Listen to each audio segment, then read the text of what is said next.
Hello everyone. I hope आप सभी का प्रिपरेशन बढ़िया चल रहा हो।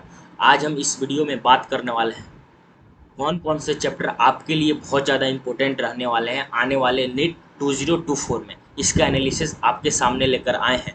रिड्यूस सिलेबस होने के बाद कौन कौन से चैप्टर की प्रायोरिटी आप कैसे डिसाइड करो, मतलब पहले कौन सा चैप्टर करना है उसके बाद कौन सा चैप्टर करना है, और ताकि आपको एक कम सिलेबस का सामना करना पड़े और इस चैप्टर को बहुत ही बेहतरीन लेवल पे रेडी करना है। ठीक है मेरे दोस्त। तो देखना मेरे दोस्त, तुम अपने स्कोर को 140 प्लस फिजिक्स में मान कर चलो, तुम इतना स्कोर कर ले जाओगे। ठीक है, तो अपन डिस्कस करते हैं। ठीक है मेरे दोस्त।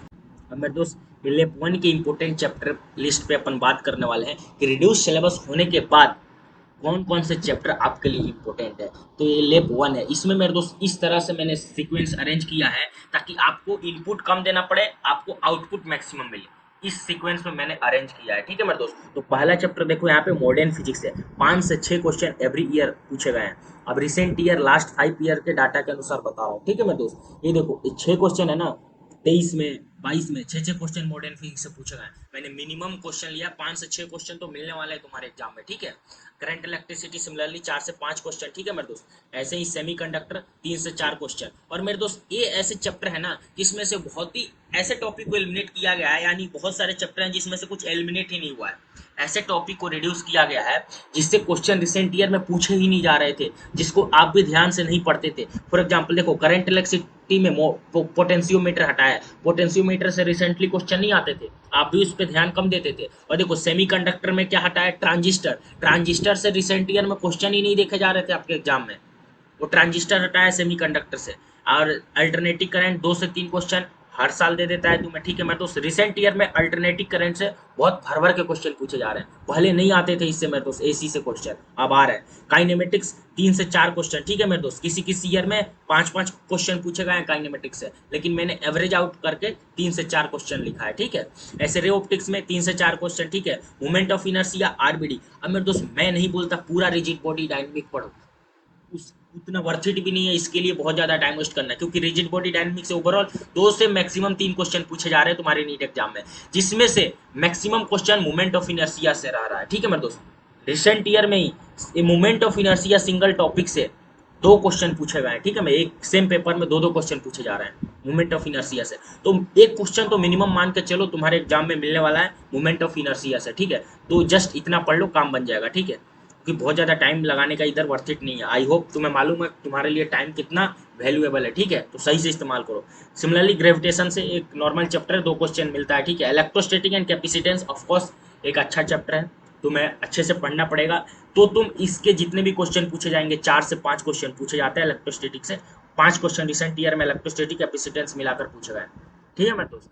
तो चार मानो कि मिनिमम 4 क्वेश्चन मिलने वाले इस चैप्टर से, लेकिन हाँ, चारों के चारों इस चैप्टर का क्वेश्चन करने के लिए तुम्हें इस चैप्टर को अच्छे से पढ़ना पड़ेगा। ठीक है, नहीं तो अगर नॉर्मल बेसिक लेवल पढ़े हो तो एटलीस्ट 4 क्वेश्चन आता है तो 2 तो कर ले जाओगे। ठीक है, लेकिन 2 जब बनेंगे जब तुम इस चैप्टर पे अच्छे से डीप कंसेप्ट होगा।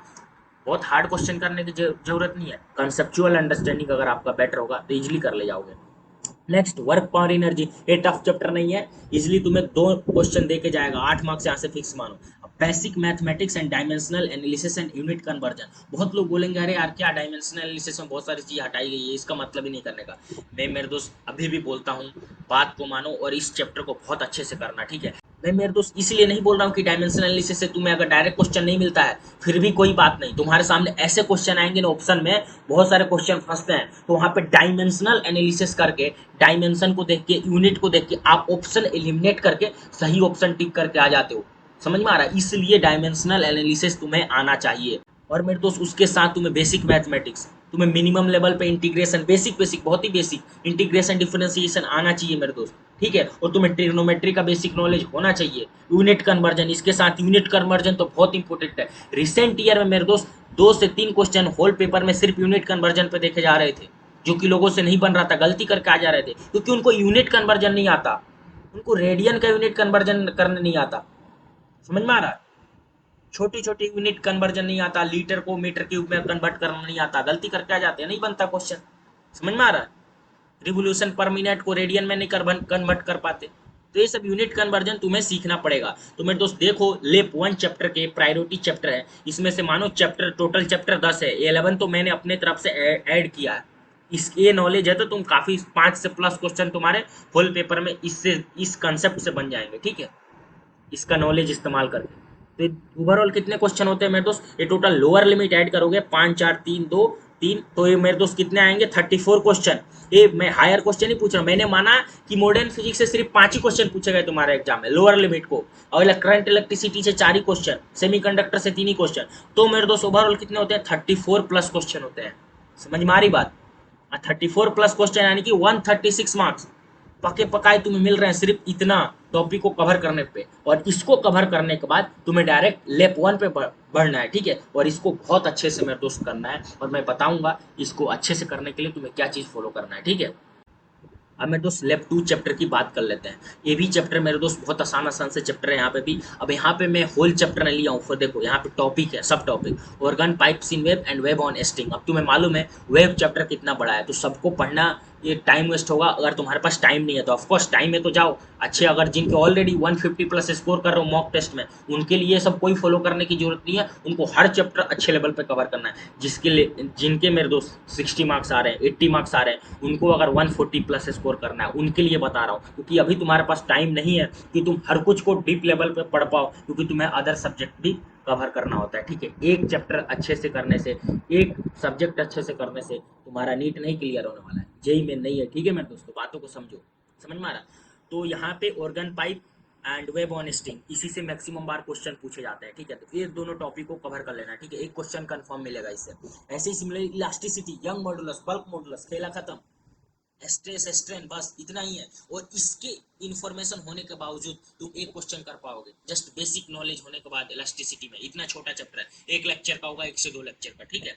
ऐसे ही केटीजी, केटीजी में भी कर लेना है मेरे दोस्त। आरएमएस इस बार ऐड किया गया, रूट मीन स्क्वायर स्पीड, ये आरएमएस से छोटे मोटे बेसिक बेसिक फॉर्मूले होते हैं, उन पे क्वेश्चन बनता है। तो केटीजी भी एक आसान चैप्टर आने वाला है तुम्हारे लिए, 1 से 2 क्वेश्चन देके जाएगा, दो दो क्वेश्चन पूछेगा है। मैंने माना कि किसी साल में मिनिमम एक क्वेश्चन तो आएगा ही आएगा, ठीक है। थर्मोडाइनमिक सिमिलरली, थर्मोडाइनमिक इच्छा हो तो करना है। अब थर्मोडाइनमिक में बहुत सारे सिलेबस रिड्यूस हो गया है, फिर भी मैंने एक क्वेश्चन जरूर आएगा यहाँ से, वो भी बेसिक लेवल का, फर्स्ट लॉ ऑफ थर्मोडाइनिक्स से आएगा, ठीक है मेरे दोस्त। फर्स्ट लॉ ऑफ थर्मोडाइनिक्स तुम्हारे सामने क्वेश्चन मिलने वाला है, क्योंकि रेफ्रिजरेटर हीट इंजन हटा दिया गया है तुम्हारे सिलेबस से, ठीक है। तो यहाँ से टोटल कितने मेरे दोस्त मिले 16 मार्क्स। अब देखो 136 लेप 1 से और 60 मार्क्स लेप 2 से, कितने नंबर का पेपर तुम्हारे सामने आ गया 152 मार्क्स का, ठीक है।